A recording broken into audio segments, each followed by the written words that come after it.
Jangan malu mengakui bahwa kita gagal.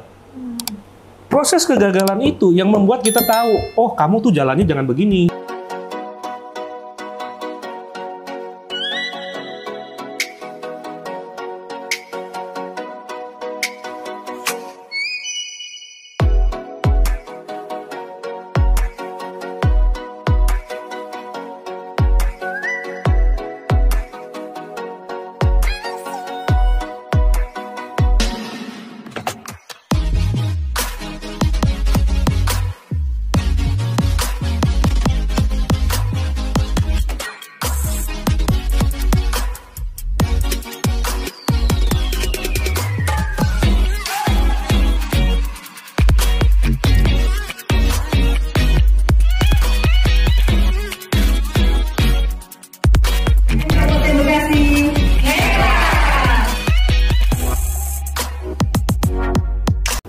Mungkin karena saya itu background dari suku ya.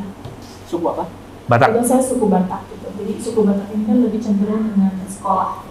Oh iya. Ya, jadi kalau kemarin tuh ada di Instagram suku tertinggi yang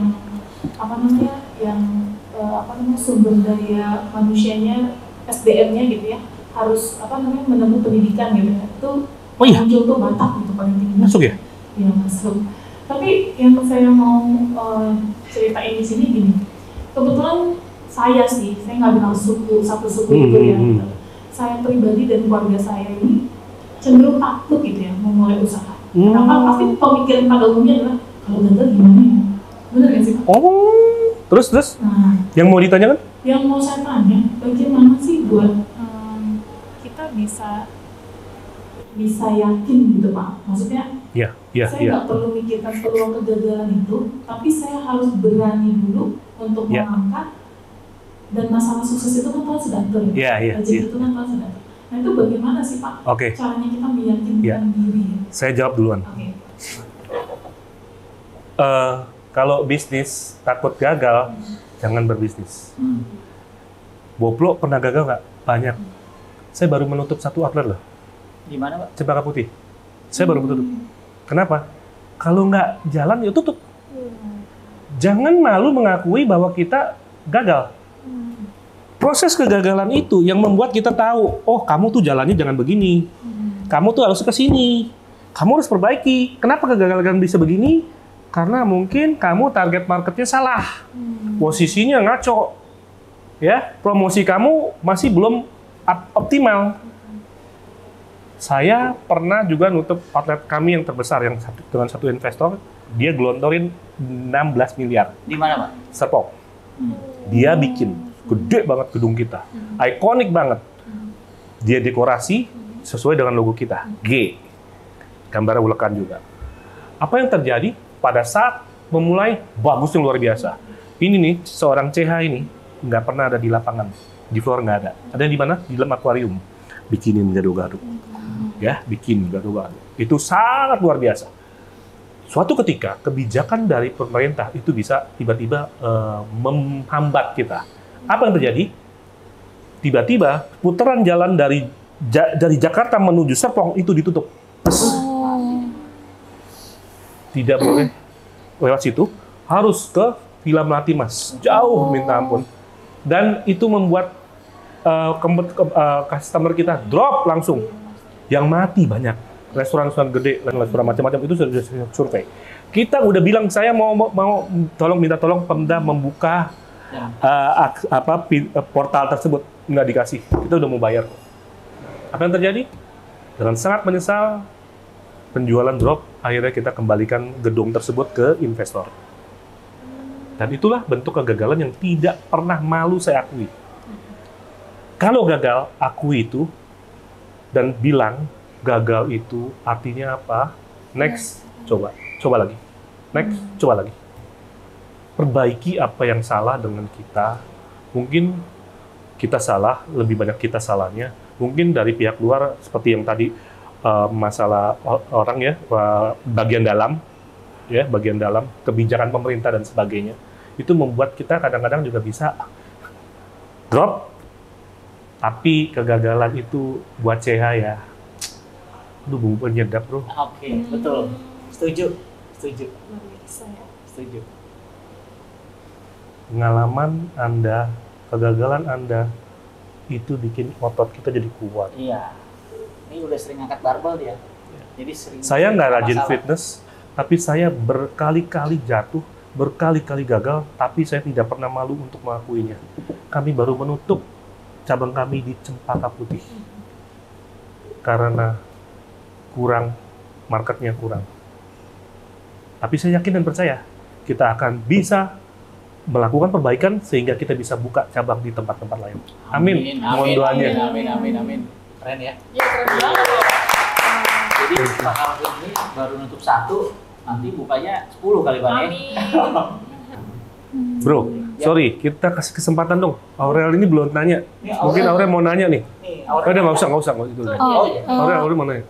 Mau nanya nggak Aurel? Mau sih, mau nanya. Atau mau dialog sama Korea? Mau nanya sih Pak, jadi kan saya mahasiswa kan, karena mungkin mahasiswa kita lebih diajarkan untuk teori base gitu, banyak teori nih.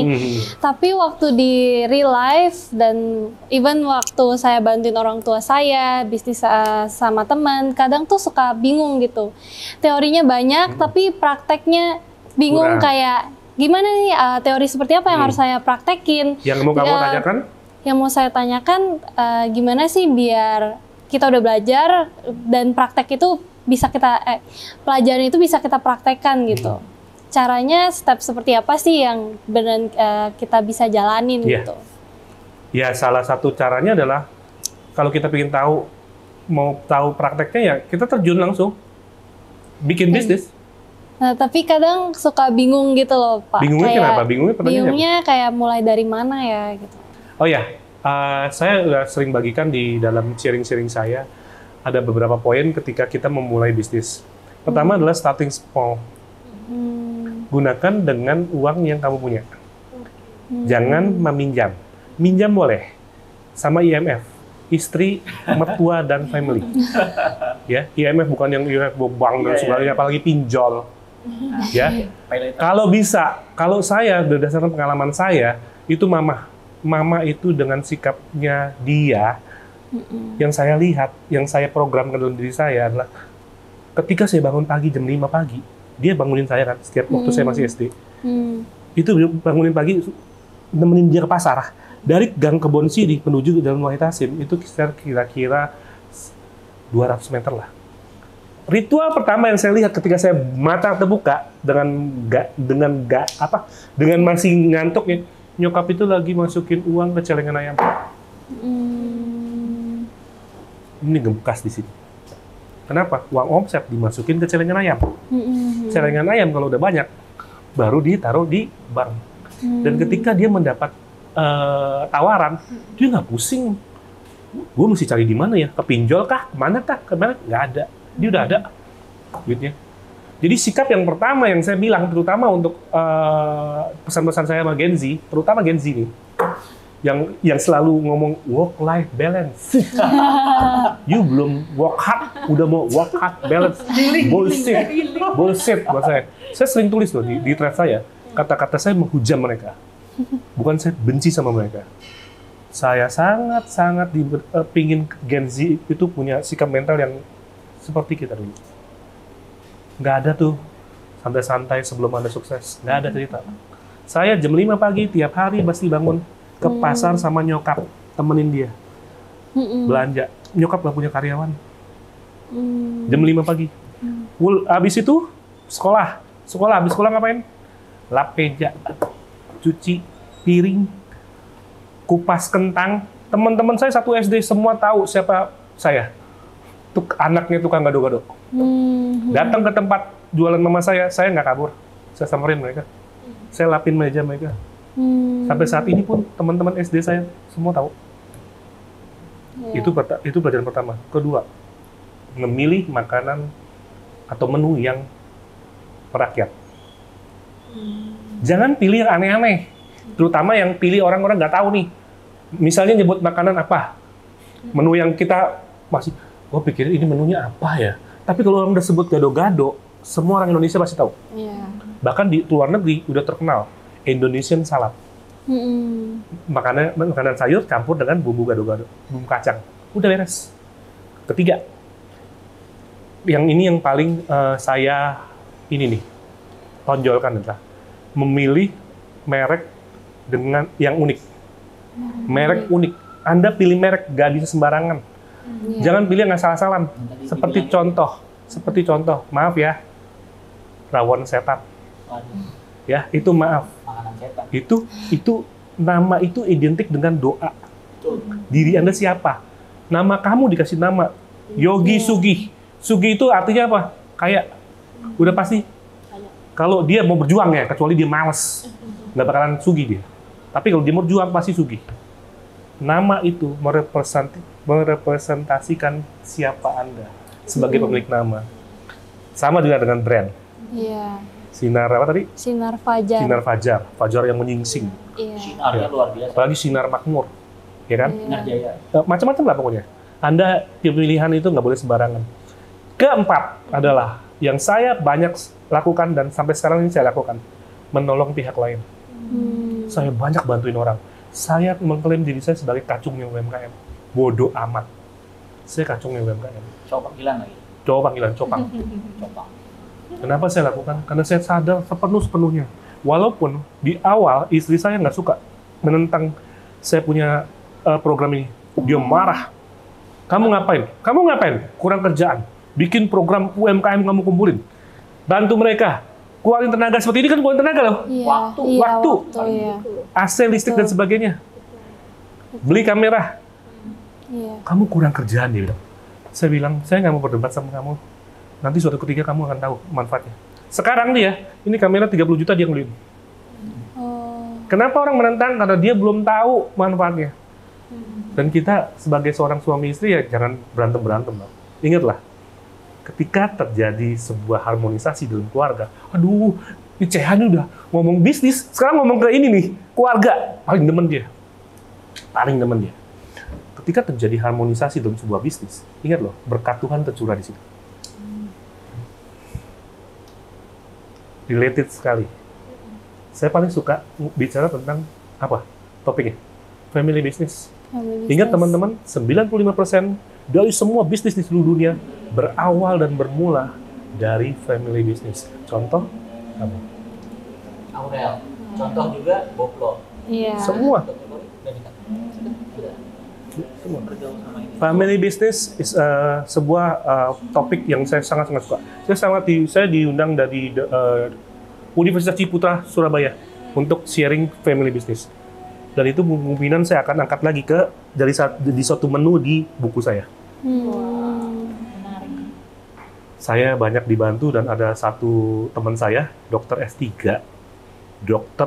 yang memang benar-benar jagoan di bidang bisnis. Dia dari PPM ya. Persetemur. Bukan, IPM yang di Menteng Raya. Dia akan bantu saya untuk memotret sebuah studi tentang bisnis yang saya mau bikin di buku itu. Saya benar-benar senang banget. Jadi saya dibantu. Ketika kita menulis sebuah buku, itu kacamata saya doang. Tapi ada satu orang lagi yang bisa meng-guide bahwa pemikiran saya sesuai dengan di lapangan ini begini. Kamu sebagai dari akademisi sebegitu itu. Wah, itu klop banget. Dokter S3, teman saya. Namanya Prof. Dr. Pinpin Baktiar. Sahabat saya juga. Boleh kapan kenalin? Siap. Ya, teman-teman. Karena itu benar. Ada ini nih, masih belum nih. Oh, udah. Oh, ya. Udah. Udah cukup? Jawab? Cukup. Saya tidak akan berlama-lama lagi ya menjawabnya. Semoga semua pertanyaan sudah terjawab ya Dr. Cory ya. Dan Sudah itu terpuas, bisa, ya? kalau memang pun belum puas, kita akan bisa melanjutkan diskusinya melalui ini. Sudah. Slogan kita adalah Anda puas, kami lemas.